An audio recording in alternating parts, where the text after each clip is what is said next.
सुप्रभातम। कक्षा 9 में आज हम हमारी जो अगली इकाई है 18वीं अंधेरी नगरी को समझने के लिए जा रहे हैं, इसका पठन करने के लिए जा रहे हैं। तो अंधेरी नगरी जो हमारी इकाई है इसका साहित्य प्रकार है ये एकांकी है। अंधेरी नगरी एक एकांकी है जिसे यहाँ हमारे आधुनिक हिंदी साहित्य के पितामह कहे जाने वाले भारतेंदु हरिश्चंद्र, नोट करेंगे इसे ठीक से। आधुनिक हिंदी साहित्य के पितामह किसे कहे जाते हैं आपको विकल्प दिया जाएगा यहाँ पर, ठीक है। तो इसको अंडरलाइन करेंगे, इसका परिचय पहले प्राप्त करते हैं। भारतेंदु हरिश्चंद्र जन्म 1850 और निधन है ईस्वी सन 1885। भारतेंदु हरिश्चंद्र आधुनिक हिंदी साहित्य के पितामह कहे जाते हैं। वे हिंदी में आधुनिकता के पहले रचनाकार थे। हिंदी में आधुनिकता के पहले रचनाकार के रूप में किसको याद किया जाता है तो वहाँ नाम आता है भारतेंदु हरिश्चंद्र। इनका मूल नाम हरिश्चंद्र था। भारतेंदु उनकी उपाधि, इसको सम्मानित किया गया है। उनका मूल नाम है हरिश्चंद्र और भारतेंदु विशेषण से उसे उपाधि देकर उसे सम्मानित किया गया है। हिंदी साहित्य में आधुनिक काल का प्रारंभ भारतेंदु हरिश्चंद्र से माना जाता है। भारतीय नवजागरण के अग्रदूत के रूप में प्रसिद्ध भारतेंदु जी ने देश की गरीबी, पराधीनता, शासकों के अमानवीय शोषण के चित्रण को ही अपने साहित्य का लक्ष्य बनाया।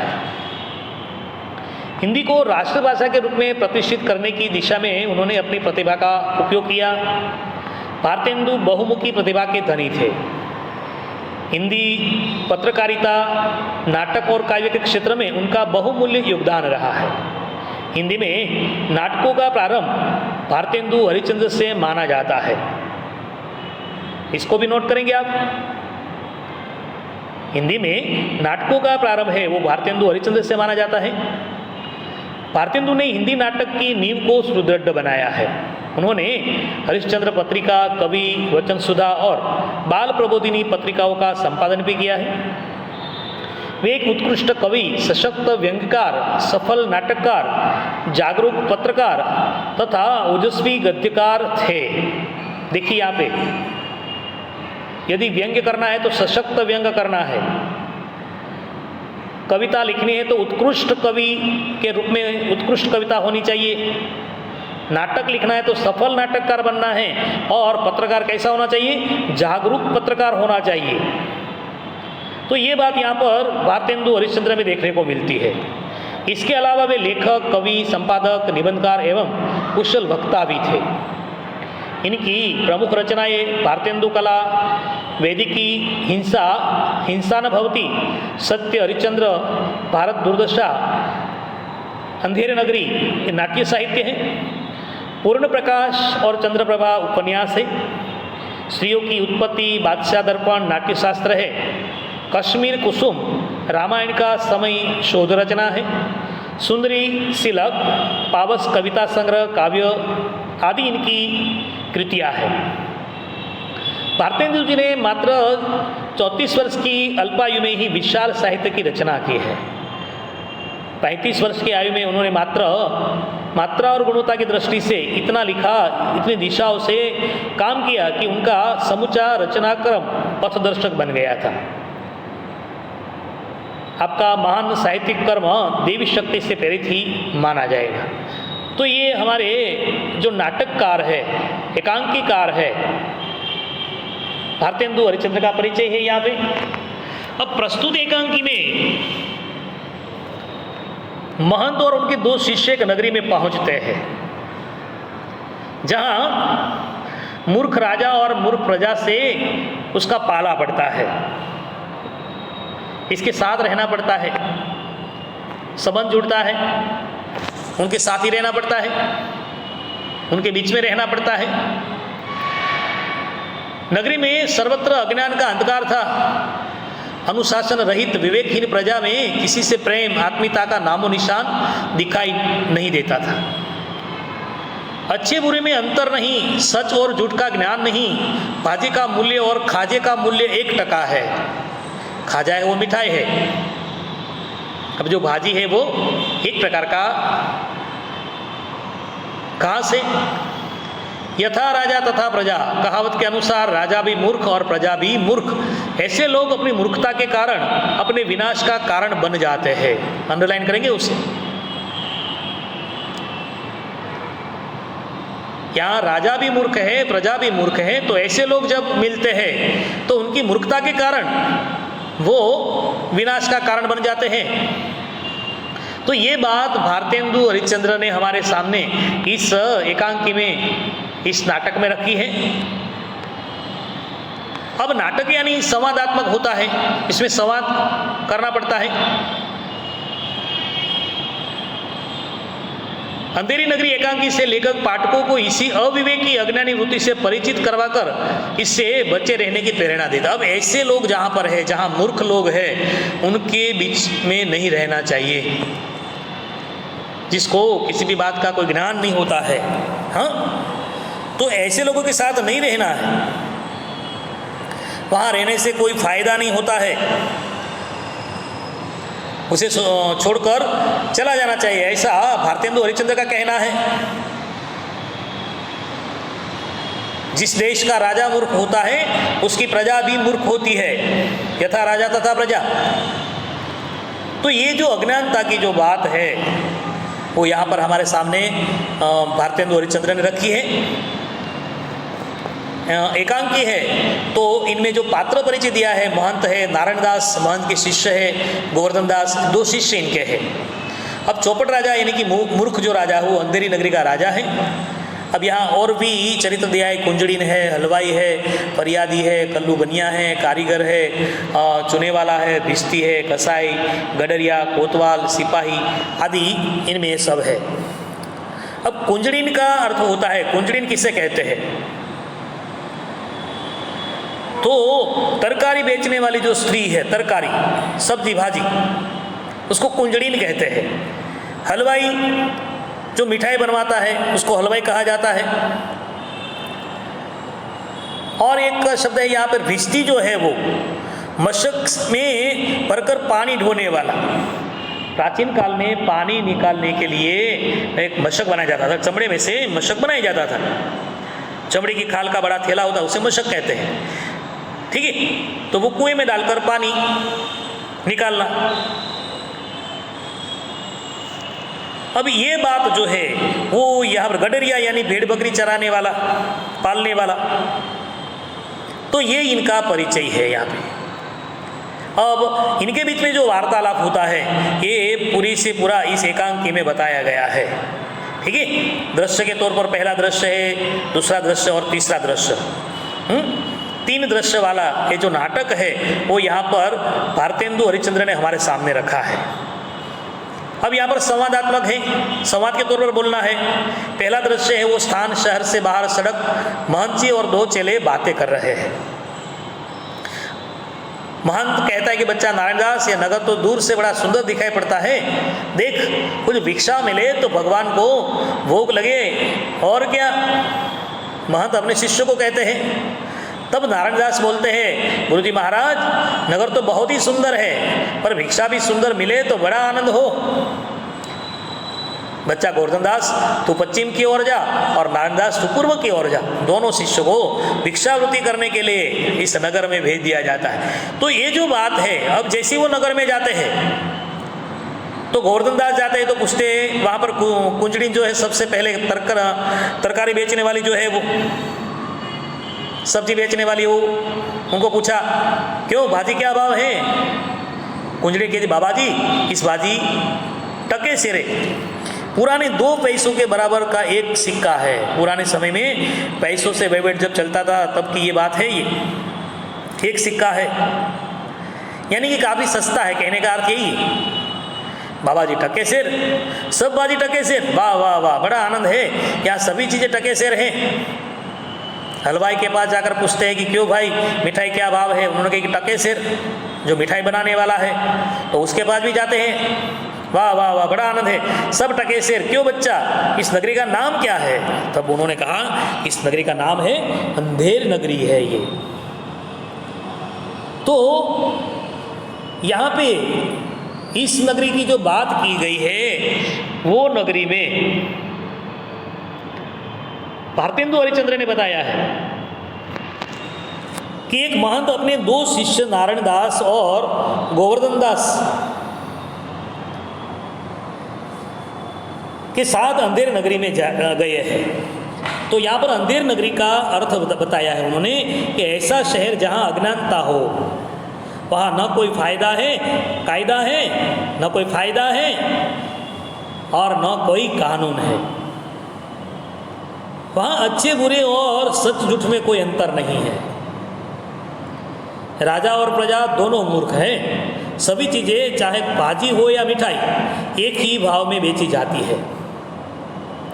और नगर का नाम है अंधेरी नगरी और राजा का नाम है चौपट राजा।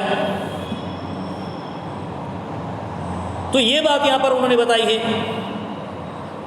अंधेर नगरी चौपट राजा, यानी को ये बात भी यहाँ पर बता सकते हैं हम कि अंधेर नगरी और चौपट राजा है। तो यहाँ किसी को कोई बात का कोई मूल्य नहीं है, कोई ज्ञान नहीं है। ये बात यहाँ पर भारतेंदु हमें बताते हैं। सबका जो मूल्य है वो एक बराबर है। मूर्ख शासक के शासन और अव्यवस्था, अब जब अव्यवस्था होती है वहाँ पर क्या होता है? अन्याय होता है। शासक जब मूर्ख होता है तो उनकी जो शासन व्यवस्था है वो कैसी होती है? व्यवस्थित नहीं होती, अव्यवस्थित होती है और वहाँ किसी को न्याय नहीं मिलता है, अन्याय ही होता है। ये बात यहाँ पर हरिश्चंद्र जी ने हमारे सामने बताई है। महंत ने ऐसे नगर में न रहने का निर्णय किया, लेकिन गोवर्धन दास ने माना नहीं। महंत ने कहा कि ऐसे नगर में नहीं रहना चाहिए, ये नगर में रहने से तो तकलीफ हो जाएगी, यहाँ नहीं रहना चाहिए। लेकिन इसका जो शिष्य गोवर्धन दास है वो मानने को तैयार नहीं हुआ। गोवर्धन दास ने महंत जैसी दीर्घ दृष्टि नहीं थी। अब जो शिष्य है वो बहुत आगे की नहीं सोचते हैं,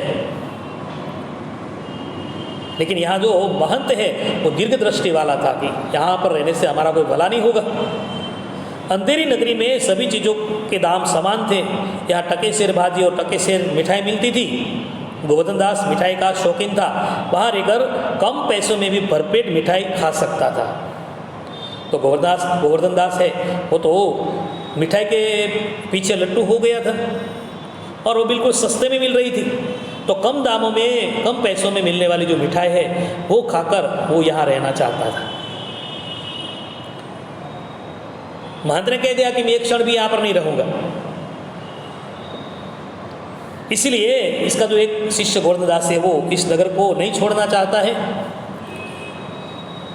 फिर कल्लू बनिए की दीवार गिरने से एक बकरी दबकर मर गई है।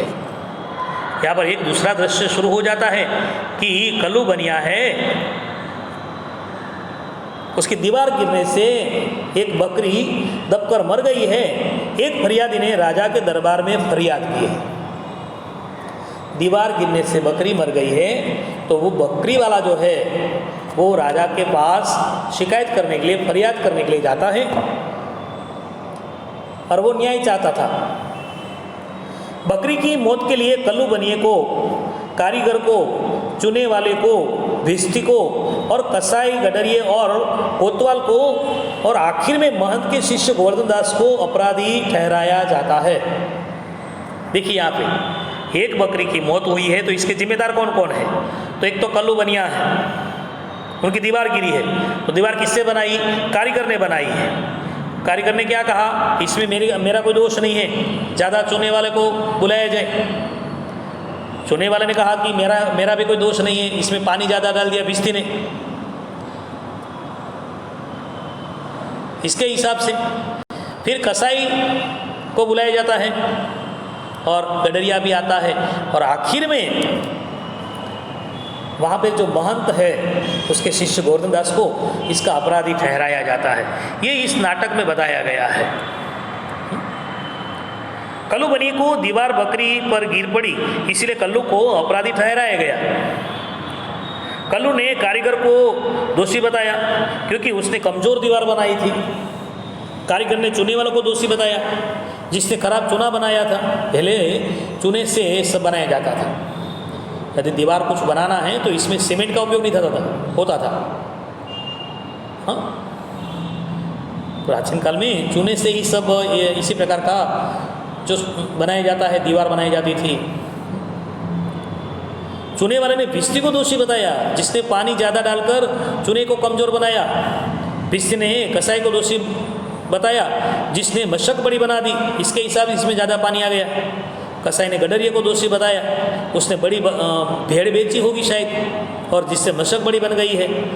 और गडरिये ने कोतवाल को दोषी बताया है। कोतवाल की सवारी आने के कारण इसे छोटी बड़ी भेड़ का ख्याल न रहा। अंत में दीवार गिरने का अपराधी कोतवाल को ठहराया गया। राजा ने उसे फांसी चढ़ाने का फैसला किया है।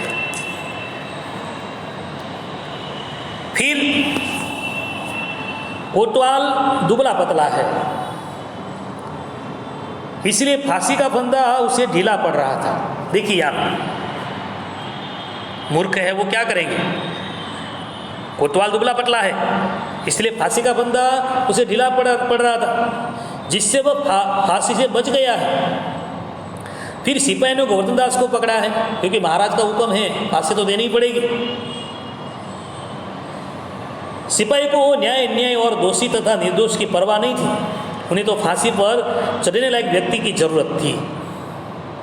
किसी न किसी को फांसी पर लटकाना है क्योंकि यहाँ पर महाराजा का हुक्म है। उन्हें उनके द्वारा पकड़े जाने पर और महंत का कहना न मानने से गोवर्धन दास को पछताने की बारी आई है। महंत ने समझाया था, गुरुजी ने समझाया था गोवर्धन दास को कि ऐसे नगर में नहीं रहना चाहिए। बच्चे, यहाँ कभी न कभी कोई ना कोई मुसीबत आती है। लेकिन गोवर्धन दास नहीं मानते हैं, वो मिठाई खाने के लिए वहाँ पर रुक जाते हैं। अब उसे समझ में आता है, तब जाके वो पछताता है। और गोवर्धन दास ने गुरु का स्मरण किया है। वे कहा, वैसे ही वो वहाँ आ पहुँचते, जैसे याद किया तुरंत ही गुरुजी वहाँ पर आ गए। शिष्य को दूर ले जाकर गुरु ने कान में कुछ कहा है। अब यहाँ पर फांसी की बात हो रही है, गोवर्धन दास को फांसी मिलने वाली है, लटका दिया जाएगा। सिपाही जो है वो तैयारी कर रहे हैं। अब लेकिन जैसे ही वहाँ पर महंत आते हैं तो महंत ने आकर जो भी परिस्थिति है उसका जो अनुभव है वो वहाँ पर वो काम पर लाते हैं और अपने शिष्य को बुलाकर कान में कुछ कहा।